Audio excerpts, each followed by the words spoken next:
এই নওজোয়ান তরুণীরা আব্বারা আসে যে আলোচনা করছিলাম ওই আলোচনার দিকে আবার ফিরে যাই। আল্লাহ নবী নবী আমার হাতিমে কাবার সামনে বসে রয়েছে। আল্লাহ নবীর বড় কষ্ট হচ্ছে, দুঃখ হচ্ছে। হযরত জিবরাইল আলাইহিস সালাম আমার নবী পাকের কাছে এসে বলছে, ইয়া রাসূলুল্লাহ হাবিবাল্লাহ, হুজুর আপনার কষ্টটা, আল্লাহ পাক দুঃখটা সহ্য করতে পারছেন না, আমাকে পাঠিয়েছেন। আপনার কি কষ্ট বলেন? আমার নবী পাক ওই সময় বলেছিলেন, এ জিবরাইল, আমি নবী আমার কোনো কষ্ট নেই। আমার কষ্টটা যদি কষ্ট হয় ওটা উম্মতের জন্য নাজাত, আমার সুখটাও যদি সুখ হয় এটা উম্মতের জন্য একটা শিক্ষা। আরো জোরে বলুন, এ যুবকেরা তরুণীরা, হযরত জিবরাইল আলাইহিস সালাম আল্লাহ নবী নবীকে বলেছিলেন, তাহলে আপনি কিতে খুশি, কি করলে আপনি খুশি হবেন? আল্লাহ নবী নবী বলেছিলেন, জিবরাইল, আমার রব খুশি থাকলে আমি খুশি, আমার রব খুশি তো মুহাম্মদ খুশি, আমার আর কিছু লাগবে না। ওই সময় জিবরাইল আলাইহিস সালাম আমার রবের কাছে গিয়ে বলেছিল, ইয়া রাব্বি আল্লাহ, আপনার হাবিব আর কিছুই চান না, আপনি খুশি, আপনার হাবিব খুশি, আপনার যাতে খুশি আপনার হাবিবের তাতে খুশি। আল্লাহ বলেছিলেন, এ জিবরাইল আলাইহিস সালাম, যাও আমার রাসূলুল্লাহর কাছে গিয়ে বলো, আমি নবী তোমাকে একটা নিয়ামত দিলাম। আল্লাহ পাক জিবরাইলকে বললেন, যাও আল্লাহর পক্ষ থেকে একটা নিয়ামত, একটা সুসংবাদ আমার হাবিবের কাছে গিয়ে পৌঁছে দাও। হযরত জিবরাইল আলাইহিস সালাম আমার নবী পাকেরকে সালাম দিয়ে দাঁড়িয়ে রয়েছে। আল্লাহ নবী জিজ্ঞাসা করতে লেগেছে, ইয়া আখি জিবরাইল, কি ব্যাপার, কেন আবার তুমি এসেছো? ওই সময় হযরত জিবরাইল আলাইহিস সালাম বলেছিলেন, ইয়া রাসূলুল্লাহ হাবিবাল্লাহ, আল্লাহর পক্ষ থেকে একটা খুশির মেসেজ নিয়ে এসেছি, আল্লাহর পক্ষ থেকে একটা সুসংবাদ নিয়ে এসেছি। এ জিবরাইল, কি সুসংবাদ বলো? ওই সময় জিবরাইল আলাইহিস সালাম আমার রাসূলুল্লাহকে বলেছিল, আপনি রেডি হন, আপনি তৈরি হন, আল্লাহ নিজে আপনাকে এখান থেকে ডেকেছে। তার মানে আল্লাহ নিজে আপনার সাথে দিদার দিয়ে দেবে। এ যুবকেরা তরুণীরা, তাই পবিত্র কোরআন এটা আল্লাহ নোট করে দিয়েছে। আল্লাহর কোরআনকে অস্বীকার করলে ঈমান চলে যাবে, ঈমান বরবাদ হয়ে যাবে। কেউ যদি আপনাকে আমাকে বলে নূর নবী, দয়া নবী, আল্লাহর সাথে দিদার হয়নি, এটা সম্পূর্ণ মিথ্যা কথা। আপনি কোরআন খুলিয়ে তাদের দেখিয়ে দেবেন, এটা দেখে নাও 15 পারায় রয়েছে, আমার রবের সাথে আল্লাহ ডাইরেক্ট দিদার করেছিল মুহাম্মদ রাসূলুল্লাহর সাথে। এই যুবকেরা তরুণীরা, এখানে একটা কথা আপনাদের বলে দিই, হযরত জিবরাইল আলাইহিস সালাম আমার রাসূলুল্লাহকে নিয়ে টুক টুক করে মসজিদে আকসাতে গেলেন। মসজিদে আকসাতে গিয়ে আমার নবী পাক দাঁড়িয়ে রয়েছে। হযরত জিবরাইল আলাইহিস সালামকে আমার আল্লাহ পাক হুকুম করে দিলেন, জিবরাইল, তুমি আমার হাবিবকে বলে দাও তিনি যেন 2 রাকাত নামাজ পড়ে। ওখানে আমার রাসূলুল্লাহ 2 রাকাত নামাজ পড়েছেন, শুধু নয়, তেনার পিছনে সমস্ত পয়গম্বর আলাইহিমুস সালামেরা আমার নবী পাকের পিছনে ইক্তিদা করে নামাজ পড়েছে। এই যুবক তরুণীরা, তাহলে কি নবীকে আমি পেয়েছি গো, কেমন নবী আমি আপনি পেয়েছি। ওই রাসূলুল্লাহকে ছাড়া যাবে না, ওই রাসূলুল্লাহকে ভোলা যাবে না, যিনি ইমাম হয়েছে, সমস্ত পয়গম্বরেরা মুক্তাদি হয়েছে। ওই নবীকে ছেড়ে দিলে আপনি ইমাম হারা হয়ে যাবেন, ওই নবীকে ছেড়ে দিলে আপনার ঈমান থাকবে না, ওই রাসূলকে ভুলে গেলে জান্নাতে আপনি যাবেন না। এই যুবক শুনে রেখে দাও, হযরত জিবরাইল আলাইহিস সালাম আমার রাসূলুল্লাহকে মসজিদে আকসা থেকে নিয়ে আস্তে আস্তে করে আল্লাহ পাকের 7 তবক আসমানের দিকে নিয়ে যাওয়া হচ্ছে। জাহান্নাম পরিদর্শন করানো হলো, জান্নাত পরিদর্শন করানো হলো। আমার আল্লাহ পাকের আরশের নিচে জিবরাইল আলাইহিস সালাম বলছে, ইয়া রাসূলুল্লাহ হাবিবাল্লাহ, আমি আজ যেতে পারবো না, এখান থেকে গায়েবী সাহায্য হবে, আপনি এখান থেকে আল্লাহর সঙ্গে দিদার করবেন।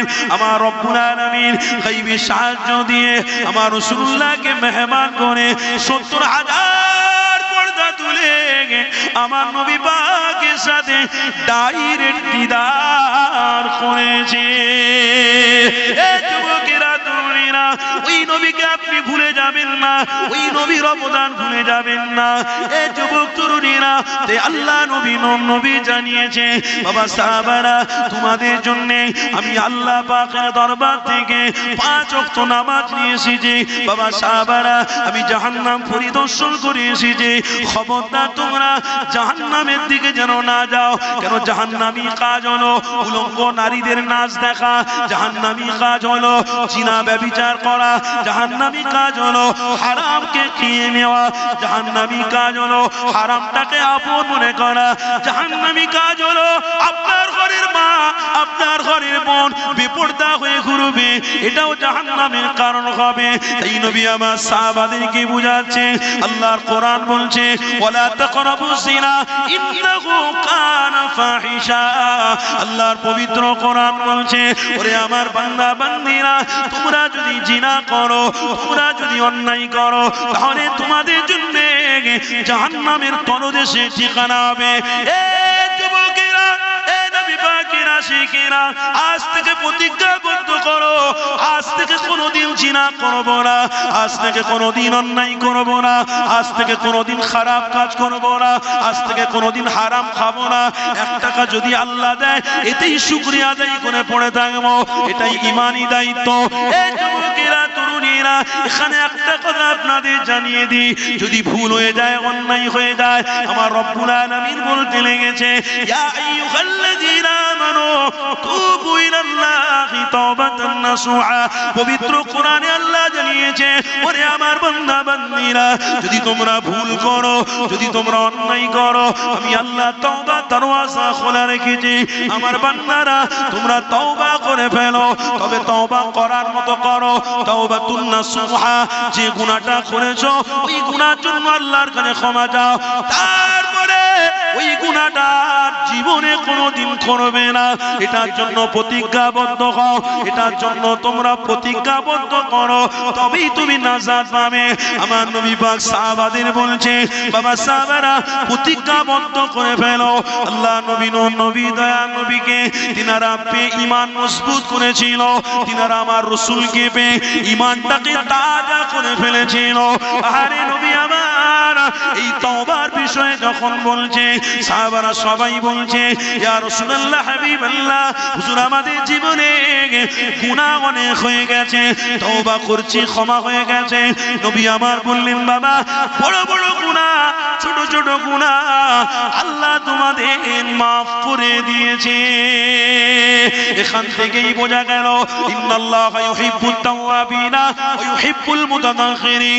তওবাকারীদেরকে আল্লাহ বড় পছন্দ করে, তওবাকারীদের সাথে আল্লাহ আছে, তওবাকারীদের সাথে আল্লাহ রয়েছে, তওবাকারীদেরকে আল্লাহ বড় প্রাধান্য দেয়। এই যুবক তরুণীরা, এখানে একটা হাদিস আমার মনে পড়ে গেল। আল্লাহ নবী দয়া নবী আমার মসজিদে নববী শরীফে বসে রয়েছে। আল্লাহ নবী সাহাবা হযরত আলী, আল্লাহ নবী সাহাবী আমার নবীকে সালাম দিয়ে দাঁড়িয়ে রয়েছে। আল্লাহ নবী জিজ্ঞাসা করলেন, বাবা আলী রে, কি ব্যাপার, কেন তুমি দাঁড়িয়ে রয়েছো? আল্লাহ নবীর উত্তরে হযরত আলী হুজুর বলতে লেগেছে, ইয়া রাসূলুল্লাহ, ইয়া হাবিবাল্লাহ, হুজুর আমাকে আপনি ইজাজত দেন, আমি একটা সফরে যাব, এই জন্য আপনার কাছে ইজাজত দিতে এসেছি। আমার নবী পাক বলতে লেগেছে, এ বাবা আলী রে, আমি তোমাকে ইজাজত দিলাম, বাবা তুমি যাও, তোমার সফর 1 দিনের হতে পারে, তোমার সফর 2 দিনের হতে পারে, তোমার সফর 3 দিনের হতে পারে, বাবা যাও, তুমি সফরে যাও, কিন্তু একটা কথা আমি তোমাকে জানিয়ে দিই, বাবা আলী রে, তুমি যাও, তোমার প্রত্যেকটা কদমে কদমে তুমি তওবা করবে, তওবা করবে, কেননা তওবাকারীকে আল্লাহ বড় পছন্দ করে। এই যুবকেরা তরুণীরা, হযরত আলী জিজ্ঞাসা করতে লেগেছে, ইয়া রাসূলুল্লাহ, হাবিবাল্লাহ, পথে পথে যদি তওবা করি লাভ কি আছে? আল্লাহ নবী আমার বলতে লেগেছে, বাবা আলী রে, লাভ হলো তুমি যদি পথে পথে তওবা করো। তওবাকারীদেরকে আল্লাহ পছন্দ করে। তওবাকারীদেরকে আল্লাহ তিনার রহমত, তিনার মাগফিরাত, তিনি নাজাতের ফয়সালা করে। তওবাকারীদের অহংকার দূর হয়ে যায়। তওবাকারীদের জীবন চুগলি থেকে বেঁচে যায়। তওবাকারীদের অহংকার থাকে না, তওবাকারীদের ঘামান থাকে না। তওবাকারীরা কোনোদিন আল্লাহ তার রাসূলকে ভুলে যায় না। এই যুবক, আজ আমাদের সমাজে জীবনে অনেক কাজ আমরা করে ফেলেছি, কিন্তু সারাদিনে একবার তওবা করিনি। জীবনে অনেক গুনাহ হয়, জীবনে অনেক অন্যায় হয়েছে, কিন্তু একবারও আমরা তওবা করিনি। এখান থেকে বোঝা গেল আমাদের দিল মন কঠোর হয়ে গেছে। এই জন্যে তওবা না করার জন্যে আজ আমরা দোয়া চাইলেও দোয়া কবুল হয় না। তওবা না করার কারণে খামান এসে গেছে, তাকাব্বুর এসে গেছে, মারামারির মনোভাব এসে গেছে, কারোর জায়গা লুটে নেব মনোভাব এসে গেছে, কাউকে হত্যা করে দেবো মনোভাব এসে গেছে। কেন এসেছে? আল্লাহর কোরআন বলছে, ওরে বান্দা, যদি তুমি আমার সাথে সম্পর্ক রাখো, সম্পর্ক রাখতে গেলে তোমার কলবটাকে পরিষ্কার করতে হবে। কলবটাকে পরিষ্কার করতে গেলে গুনার কথা মনে করে করে আমি আল্লাহ আমার কাছে তওবা করো, আমি আল্লাহ আমার কাছে তওবা করো।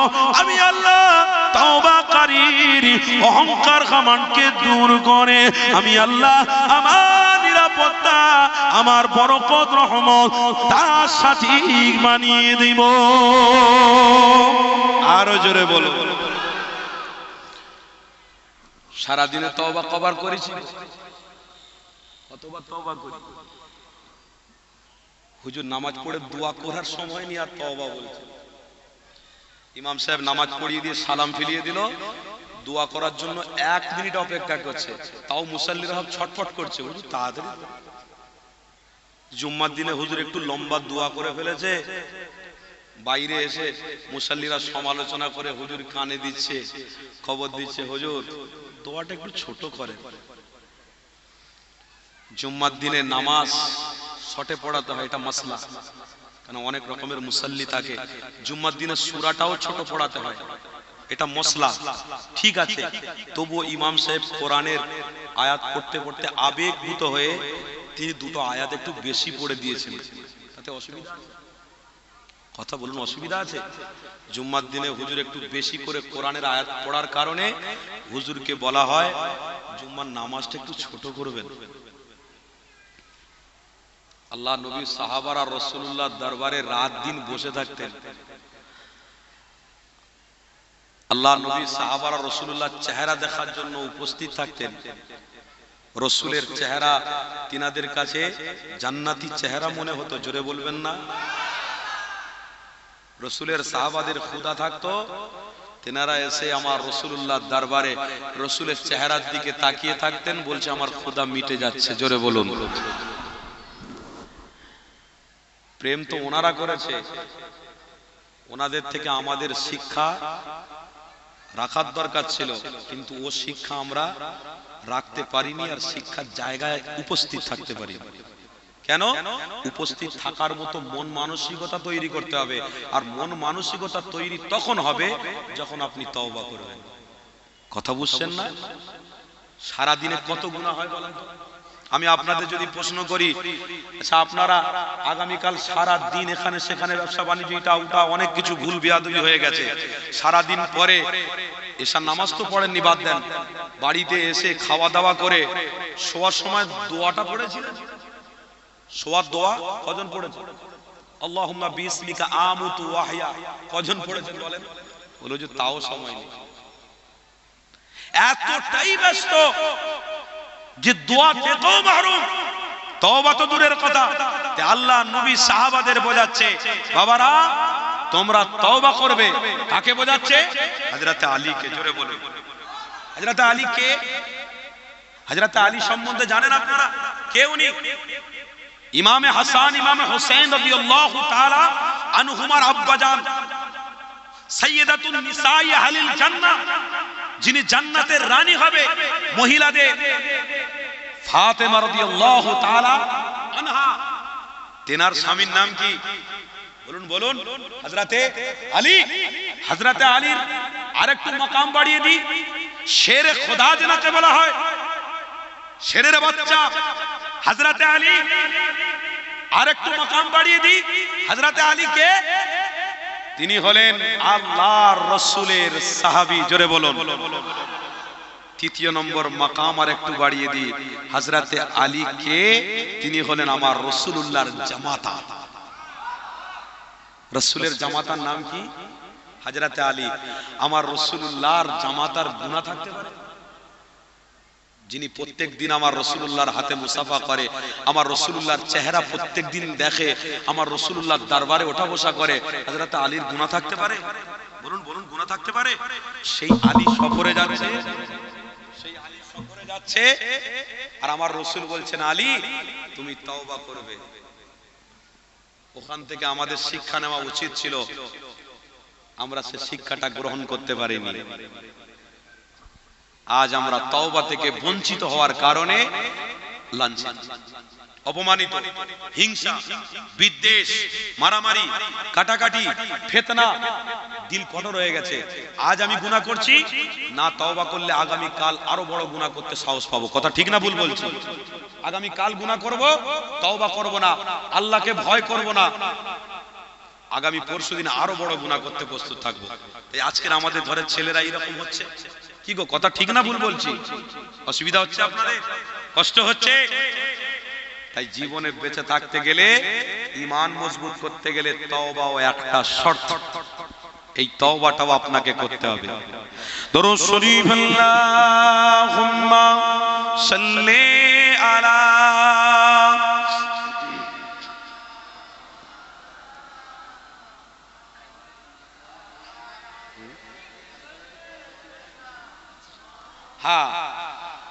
মৌলানা মুহাম্মদ বলুন সাল্লাল্লাহু তাআলা আলাইহি ওয়াসাল্লাম। আচ্ছা, যেনারা বসে আছেন বসে থাকেন, পিছনে বাবাজিরা হেঁটে হেঁটে এই জায়গাটা একটু পূরণ করো না বাবা।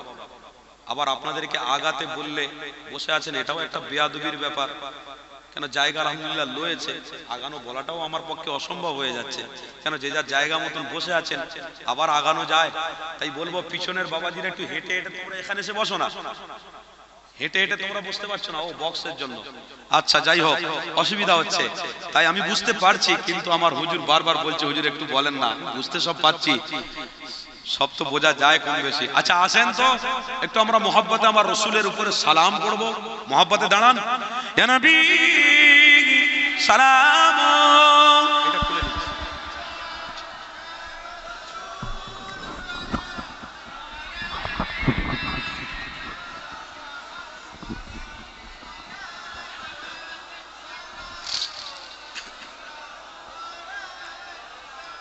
এই সুযোগে আপনারা একটু আগে আগে আসবেন, এদিকে আসার দরকার নেই। পিছনের আমার বাবাজিদেরকে বলবো একটু আগে আগে আসেন। আমার সোনার ভাই, আমার বাপ, আমার সোনার বাপের একটু আগে আগে আসেন। মাশাআল্লাহ, নবিয়ানা মাহফিলে এসেছেন, একটু আদবটা বজায় রেখে আগে আগে আসলে ভালো হয়। আপনাদের গ্রামের মাহফিল তো, আপনারা ঐক্যবদ্ধ থাকলে আল্লাহ খুশি হবে। আপনারা গায়ে গা ঠেকিয়ে থাকলে আল্লাহ খুশি হবে, আল্লাহর আরশ খুশি হবে। তাই আপনারা একটু অ্যাডজাস্ট করে নেন, আমি আর বারবার বলবো না। এখানে আপনারা দাঁড়িয়েছেন কার প্রেমে? বলুন বলুন, কার প্রেমে? কার প্রেমে? আচ্ছা, এই দাঁড়ানোটা কি আপনাদের অপছন্দ লাগছে? অসুবিধা আছে? যদি প্রশ্ন থাকে আমাকে বলতে পারেন, কোনো অসুবিধা নেই। আলহামদুলিল্লাহ হাদিস পড়ে এসেছি, আমার মুজাদ্দিদে জামান দাদা পীর রহমাতুল্লাহ আলাইহি দাঁড়িয়ে আমার রাসূলকে ভালোবেসে সালাম দিয়েছেন। জোরে বলুন। আমরা সেই মুজাদ্দিদে জামানের অনুসারী, আমরা দাঁড়ানোকে অস্বীকার করতে পারি? কেউ দাঁড়ানোকে অস্বীকার করতে পারবো না। কেন, মুজাদ্দিদে জামানের থেকে বড় আলেম কেউ আছে? এখন কেউ আছে? পায়ের ধুলো পরিমাণ এলেম আমাদের নেই, এতটুকু বলে গেলাম। মুজাদ্দিদে জামানের প্রথমত প্রধানত খলিফা আল্লামা রুহুল আমিন রহমাতুল্লাহ আলাইহি, তেনার ধুলো পরিমাণ আমাদের এলেম নেই। কিন্তু আল্লাহ আমাদের ইলমিয়াতের জায়গায় তুলে কিছু কথা বলাচ্ছেন, আল্লাহর কাছে লাখ লাখ শুকরিয়া। আর কিছু কথা আপনাদের শোনাচ্ছেন, এটার জন্য আপনার শুকরিয়া আদায় করে বলুন আলহামদুলিল্লাহ। যারা বসে থাকবে আপনারা জোর করবেন না, কিন্তু যারা দাঁড়িয়ে থাকবে আপনারা কোনোদিন বসতে বলবেন না। কেন? এই বসার পিছনে দলিল হলো, আমি কিতাব দেখছিলাম, কিতাবটার নাম হলো আখবারুল আখিয়া। এই কিতাবটা আব্দুল হক মুহাদ্দিস দাহলভী রহমাতুল্লাহ আলাইহির একটা রিওয়ায়াত পেলাম। একটা ঘটনা পেলাম, আব্দুল হক মুহাদ্দিস দাহলভী রহমাতুল্লাহ আলাইহি তিনি দাঁড়িয়ে দাঁড়িয়ে আমার রাসূলকে সালাম দিয়েছিলেন। আব্দুল হক মুহাদ্দিস দাহলভী রহমাতুল্লাহ আলাইহি আলেম সমাজরা জানে কত বড় আলেম। কি গো সব শুনছেন তো নাকি? আব্দুল হক মুহাদ্দিস দাহলভী রহমাতুল্লাহ আলাইহি লিখেছেন, আমি পড়ছিলাম, একটু উর্দু ভাষা লেখা আছে, একটু বলে দিই আপনাদের, তবে বুঝতে পারবেন। তিনি বলছেন, আয় আল্লাহ, मेरे पास कोई ऐसे आमाल नहीं है जो आपके पास पेश करूं, सिवाय एक आमाल मेरे पास है, मैं कसरत से करता हूं। या अल्लाह, ये आमाल आपको पसंद हो तो मैं अब्दुल हक मुहद्दिस दहलवी को माफ कर देना। আব্দুল হক মুহাদ্দিস দাহলভী বলছেন, আমার কাছে তেমন কোনো আমল নেই, আল্লাহ একটা আমল আমি বলতে পারি, নিষ্ঠার সঙ্গে আমি আদায় করি। কি? মাহফিলে দাঁড়িয়ে আমার রাসূলের প্রেমে আমি সালাম পড়েছি। জোরে বলো। আরে দেখবে সিলসিলায়ে হক মুজাদ্দিদের জামান, দাদা পীরের হক সিলসিলা, দাদা পীরের হক সিলসিলা। আরে দেখবে আমার মুজাদ্দিদে জামান কেন পড়েছিলেন, এবারে আপনারা বুঝুন। আর একটা কিতাবের নাম বলে দিই, মজলিসে হাকিমুল উম্মাহ। এই কিতাবটা কে লিখেছেন? আশরাফ আলী থানভী রহমাতুল্লাহ আলাইহি। পৃষ্ঠার নামটাও বলে দিচ্ছি, আপনারা খুলে দেখে নেবেন, 231 নম্বর পৃষ্ঠা। মজলিসে হাকিমুল উম্মাহ আমি পড়েছি, আশরাফ আলী থানভী রহমাতুল্লাহ আলাইহির কিতাবে লেখা যে তিনি দাঁড়িয়ে সালাম পড়াটাকে পছন্দ করতেন, প্রাধান্য দিয়েছেন। ওগো পশ্চিম বাংলার মানুষ, আপনারা ধন্য হয়ে গেছেন, মুজাদ্দিদে জামানের কথাটাকে মেনে নিয়েছেন বলে। জোরে বলুন, ধন্য হয়ে গেছেন। আপনাদের তকদির ফিরে গেছে, আমার দাদা পীরের ওসিলায় তকদির ফিরে গেছে। কেন? যে মুজাদ্দিদে জামানের কাছে আল্লামা রুহুল আমিন গিয়েছিলেন, মুজাদ্দিদে জামান নিয়ে মুহাম্মদ রাসূলুল্লাহর সাথে দিদার করিয়ে ছেড়ে দিয়েছিলেন। আল্লামা নিসারউদ্দিন বাংলাদেশ থেকে আমার মুজাদ্দিদে জামানের কদমে ছিলেন, আমার মুজাদ্দিদে জামান আমার রাসূলুল্লাহর সাথে দিদার করিয়ে ছেড়ে দিয়েছিলেন। যাও নিসারউদ্দিন, চলে যাও। আজও ফুরফুরার পাগল আছে গো। ফুরফুরার দরবার শরীফে, বড় দরবারের পাশে ছেঁড়া মুশরিতে বিদ্যা মানুষ, আবাল মানুষ বয়স হয়ে গেছে। আজও আমার দাদা পীরের মাটির মসজিদের পাশে ছেঁড়া মুশরিতে ছোট্ট মতন একটা কুটিরি করে সেখানে থাকে। জিজ্ঞাসা যদি করা হয়, বলে আমার মুজাদ্দিদে জামানের মাজারের পাশে আমি থেকে মরতে চাই। কেন? আমার মুজাদ্দিদ আমার পীর। জোরে বলুন। পাগল আছে গো। ফুরফুরায় যখন থাকতাম, হুজুররা ওয়াজ নসিহত করে তাবারুক দিত, ওই তাবারুক গুলো হুজুররা বাড়িও নিয়ে যেতেন। আবার কিছু কিছু ফুরফুরা শরীফে পাগলরা ঘুরতো, তাদের ঘরে ডেকে ডেকে বসিয়ে খাওয়াতেন, বলে খাও বাবা খাও। এখনো ফুরফুরার পাগল আছে। ফুরফুরা খারাপ নয় গো, মুজাদ্দিদে জামান খারাপ নয় গো, এটা হলো আহলে সুন্নাত ওয়াল জামাতের হক আলেম মুজাদ্দিদে জামান। জোরে বলুন। তা যাই হোক, আপনারা বুঝতে পারলেন। তাহলে এই সালামটা আমরা ভালোবাসায় প্রেমে পড়ি, তাই তো নাকি? এটাকে আমরা অস্বীকার করতে পারবো না। এখানে একটা কথা বলে দিই, আপনি ফরজ নামাজ পড়লেন জোহরের, সাপোজ আসরের, মাগরিবের, ফরজের পরে, মাগরিবের তো নেই, আসরেরও নেই, হ্যাঁ মাগরিবের পরে 2 রাকাত সুন্নত আছে। আপনাকে কোনো আলেম যদি বলে ফরজ নামাজের পরে 2 রাকাত সুন্নত না পড়লেও হবে, নফল না পড়লেও হবে, ওই আলেমের কথা আপনাকে শুনলে হবে? কথা বলুন। কেন? আপনি জানেন না ফরজের পরে 2 রাকাত সুন্নত আছে, এটা সুন্নতে মুআক্কাদা। জোহরের আগে 4 রাকাত সুন্নতে মুআক্কাদা আছে। ফজরের নামাজ পড়তে যাচ্ছেন ফরজ, ওই ফজরের ফরজ নামাজের আগে 2 রাকাত সুন্নতে মুআক্কাদা, আপনি জানেন না এটা পড়তে হয়? তাহলে আপনি ছেড়ে দিয়ে ফরজটা শুধু ধরে থাকবেন? এই অধিকার কোনো মুফতি সাহেবের নেই। আপনাকে আমাকে বলবে এই অধিকার কারণ নেই। ফরজ পড়ে সুন্নত পড়বে না, নফল পড়বে না, আওয়াবিন পড়বে না, চাস্ত পড়বে না, সালাতুল হাজাত পড়বে না, তাহাজ্জুদ পড়বে না, এই অধিকার কারণ নেই। কিন্তু এই অধিকার প্রত্যেকের আছে যে ফরজ নামাজও পড়বে, সুন্নত নামাজও পড়বে, নফল নামাজও পড়বে, আওয়াবিনও পড়বে, চাস্ত পড়বে, তাহাজ্জুদও পড়বে। কেন? বান্দা যত আমল করবে তত আল্লাহকে খুশি করবে। জোরে বলো। তাহলে আমরা আমল করি কার জন্য? কার জন্য? প্রত্যেকটা আমল আমাদের কাছে গুরুত্বপূর্ণ। বড়রা আমল যেটা শিখিয়ে গেছে ওটা আমাদের করতে হবে। আল্লাহ যেন কবুল করে নেন, বলুন না আল্লাহুম্মা আমিন। আমার বাপ ভাইরা, তাই আমরা দাঁড়িয়েছি আমার মুজাদ্দিদে জামান এই রাস্তা দেখিয়েছিল, আমরাও দাঁড়িয়েছি, আমার রসুলকে ভালোবাসি, প্রেম করি, তাই আসেন আমরা ভালোবাসা আমার রসুলকে একটু সালাম পাঠাবো, ভালোবাসা আমার রসুল্লাহর মোহাম্মত একটু সালাম পড়বো। কেউ জবান বন্ধ করে রাখবেন না, সবাই জবান খুলে ভালোবাসায় পড়ুন, ইয়া নবী সালাম।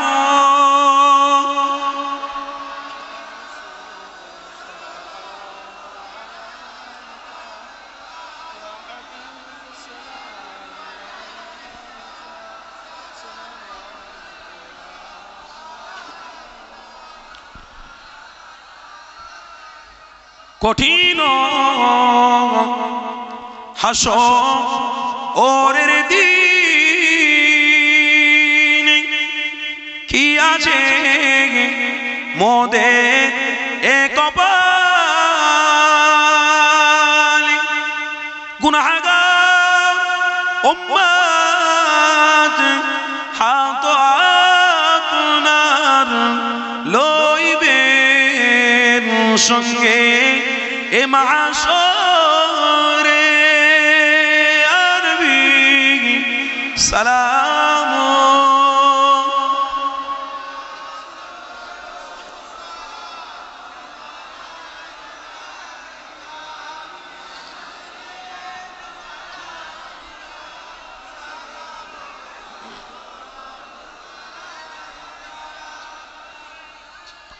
طلع البدر علينا من سنيات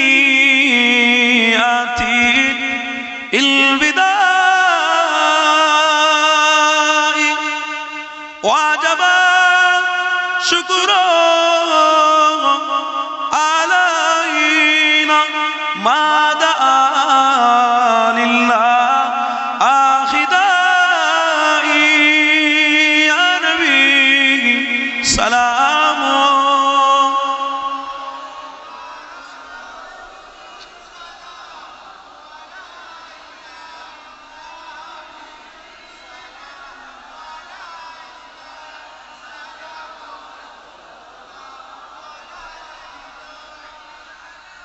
या नबी नामो ओ प्यारा, या रसूल नामो ओ प्यारा, अर्श पर हक दे ए फुकार, सच पैगंबर है ए खबरा, अरबी सलाम।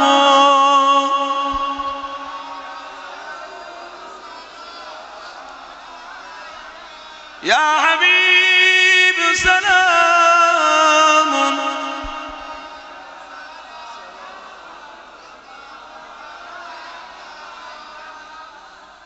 সবাই বলুন না আলহামদুলিল্লাহ, একটু মোহাব্বতে বলুন আলহামদুলিল্লাহ। আমরা ইমানি মাহফিলে দাঁড়িয়ে আমার রসুলকে সসম্মানে আর সালাম দিতে পেরেছি, বলুন আলহামদুলিল্লাহ। আল্লাহ এই গুনাহগারের পক্ষ থেকে সালামের নজরানা মদিনা শরীফে রওজা শরীফে আমার নবী পাকের দরবারে পৌঁছে দিন, বলুন আমিন। আরো জোরে বলুন আমিন।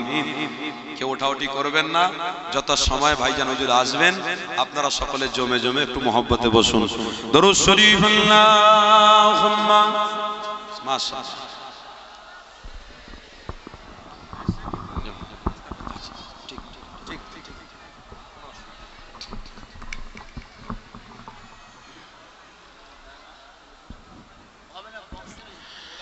मोहब्बत से ला इलाहा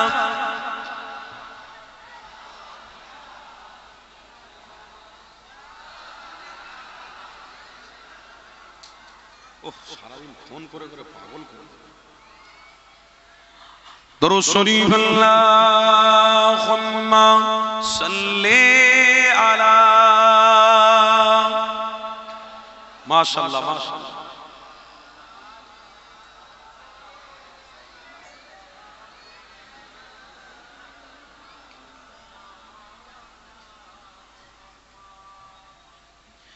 দেখা দাও রাসূলুল্লাহ তুমি কাঁদে আশিক তোমার আছো শুয়ে মদিনায় তুমি ডেকে নাও রওজা তোমার জোরে হবে না দেখা দাও রাসূলুল্লাহ তুমি কাঁদে আশিক তোমার আছো শুয়ে মদিনায় তুমি ডেকে নাও রওজা তোমার রাসূলুল্লাহ কি হবে উপায় আমার রাসূলুল্লাহ কি হবে উপায় আমার আল্লাহুম্মা সাল্লি আলা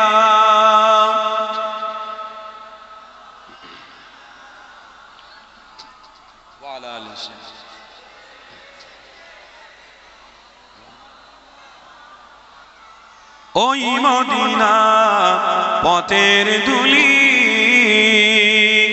মাখতাম আমি পেলে সুরমা বলি ওই মদিনা পথের ধুলি মাখতাম আমি পেলে সুরমা বলি ফিরে পেত এই নয়নে নূরেরই আধার জোরে হবে না ফিরে পেত এই নয়নে নূরেরই আধার ডেকে নাও রওজা তোমার রাসূলুল্লাহ কি হবে উপায় আমার রাসূলুল্লাহ কি হবে উপায় আমার দেখা দাও রাসূলুল্লাহ তুমি কাঁদে আশিক তোমার আছো শুয়ে মদিনায় তুমি ডেকে নাও রওজা তোমার মরণের চিঠি যখন আসবে আমার কালিমার তারকির দিও বারে বার মরণের চিঠি যখন আসবে আমার কালিমার তারকির দিও বারে বার প্রাণ জুড়ে দেখব চেহারা তোমার ডেকে নাও রওজা তোমার হবে না ডেকে নাও রওজা তোমার রাসূলুল্লাহ কি হবে উপায় আমার রাসূলুল্লাহ কি হবে উপায় আমার দেখা দাও রাসূলুল্লাহ তুমি কাঁদে আশিক তোমার আছো শুয়ে মদিনায় তুমি ডেকে নাও রওজা তোমার আল্লাহুম্মা সাল্লি আলা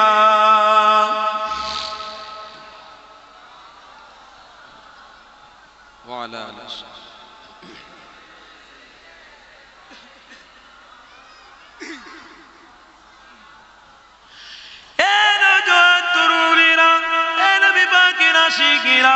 আসর একটুখানি আগিয়ে নিয়ে যায় কেননা পবিত্র রমজান মাস আসছে কি গো সামনে রমজান আছে তো নাকি এই রমজানের গুরুত্ব আমাদের কাছে কতটা এটাও আমাদের জন্য একটা নিয়ামত বরকত কেননা যে পবিত্র রমজান পেল এই পবিত্র রমজান মাসে যদি একটা মাস আল্লাহর সাথে সম্পর্ক রাখলো বাকি 11টা মাস আল্লাহ তাকে কবুল করে নেবে এ যুবকেরা তরুণেরা আল্লাহ নবী শাবান মাসের শেষের দিকে আল্লাহ নবী বয়ান করতে লাগলেন, কথাবার্তা বলতে লাগলেন। সে রিওয়ায়াতের মধ্যে আছে সালমান ফারসি রাদিয়াল্লাহু তাআলা আনহু থেকে রিওয়ায়াত, আল্লাহ নবী দাঁড়িয়ে রয়েছে, সাহাবাদের ঘরে বলতে রয়েছে, বাবা সাহাবারা, পবিত্র রমজান মাস তোমাদের কাছে অনেক বড় নিয়ামতের মাস। এটা হলো তাকওয়াওয়ালা মাস, এটা হলো তওবার মাস। বেশি বেশি তওবা করবে। তোমার আমার দিলে আল্লাহ তার রাসূলের সাথে মহব্বত করার একটা মাস, আল্লাহর সাথে সম্পর্ক রাখার একটা মাস। এই তাকওয়াওয়ালা মাসটাকে কেউ মিস করবেন না। এই তাকওয়াওয়ালা মাসেতে কেউ ব্যবসা বাণিজ্যের মধ্যে মন লাগিয়ে দিয়ে রোজা ছেড়ে দেবেন না। এই তাকওয়াওয়ালা মাসে কেউ স্বামী স্ত্রী ঝগড়া করে রোজা ছেড়ে দেবেন না। এই তাকওয়াওয়ালা মাসে নিজের কন্যাকে হেফাজতের সঙ্গে রাখবেন। এই তাকওয়াওয়ালা মাসে বিবি বাচ্চাদেরকে উত্তম পরিধান করবেন, বিবি বাচ্চাদের ভালো খাবারের ব্যবস্থা করে দেবেন। আপনার কন্যা যদি বালেগ হয়, আপনার বিবি, আপনার কন্যা, আপনার ছেলে পুত্র সন্তান সবাইকে রোজা রাখার কথা বলবেন। কেননা এই পবিত্র রোজার মাসে আল্লাহ নবী জানিয়েছে, শাহরু রমাদান আল্লাযী উনজিলা ফীহিল কুরআন হুদাল লিন-নাস। এই ঈমানদারের জন্য পবিত্র রমজান মাসে কুরআন নাজিল হয়েছে। এই পবিত্র কুরআনটা আল্লাহর কিতাব। ঈমানদারেরা, তোমরা এই পবিত্র রমজান মাসটাকে ছেড়ে দেবে না বাবা। যদি তোমাদের কপালে রোজা জোটে তাহলে তোমরা রোজা রাখবে। এই যুবক তরুণীরা, এখন আমাদের জীবনে অনেকের ফরজ নামাজ হয়নি, অনেকের জীবনে জুম্মা অনেক ছেড়ে গেছে, কিন্তু পবিত্র রোজার মাসে রোজাটা যেন আমাদের ছেড়ে না যায়। কেননা নবী বলতে লেগেছে, বাবা সাহাবারা, এই রোজার মাসে যারা একটা ফরজ রোজা রাখবে, অন্য মাসে 70টা ফরজের আমল সওয়াব আল্লাহ তাকে দান করবে। এই পবিত্র রোজার মাসে তারাবি নামাজ রয়েছে। তারাবি নামাজ হলো 20 রাকাত নামাজ। এই যুবকেরা, তরুণীরা, এখানে একটা কথা আপনাদের ক্লিয়ার করে দিয়ে যায়। আমরা ইমামে আজম আবু হানিফা রাহমাতুল্লাহ আলাইহিকে মানি। আমরা 8 রাকাত পড়বো না, আমরা 20 রাকাত পড়বো।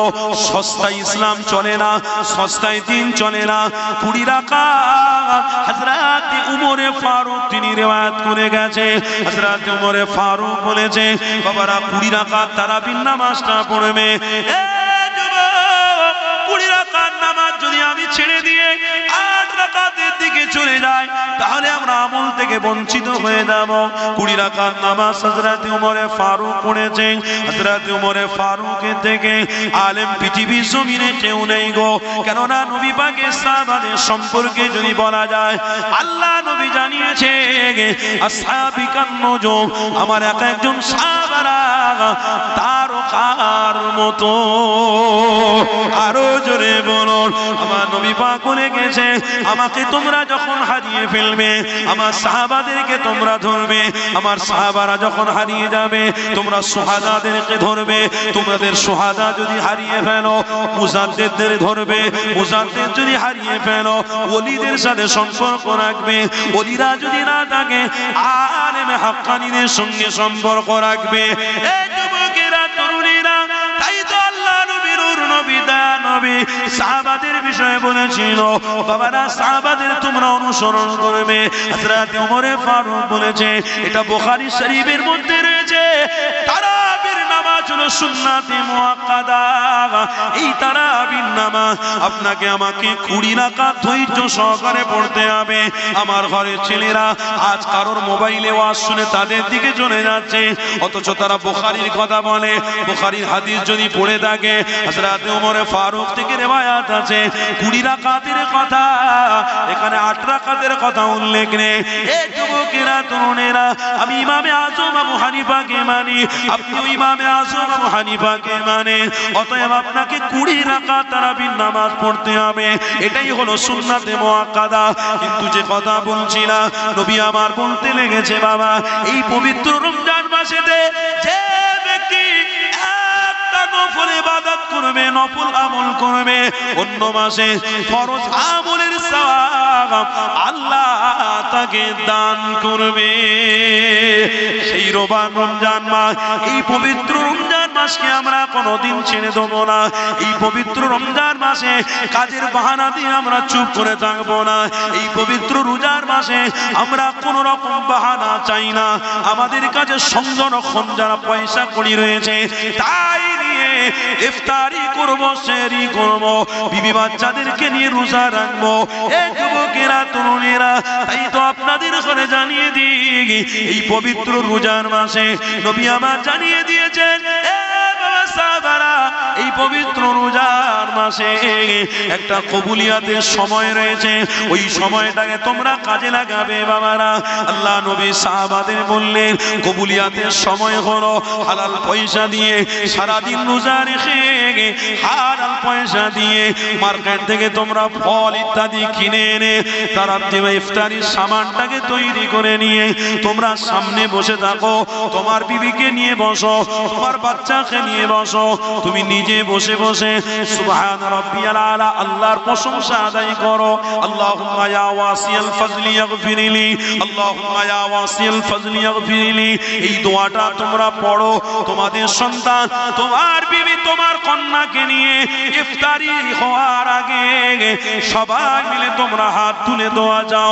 তুমি আল্লাহর কাছে দোয়া যাও, ও রব্বি আল্লাহ, আমার ব্যবসাতে অনেক খাটি যাচ্ছে, আল্লাহ আপনি ব্যবসাতে উন্নতি দেন।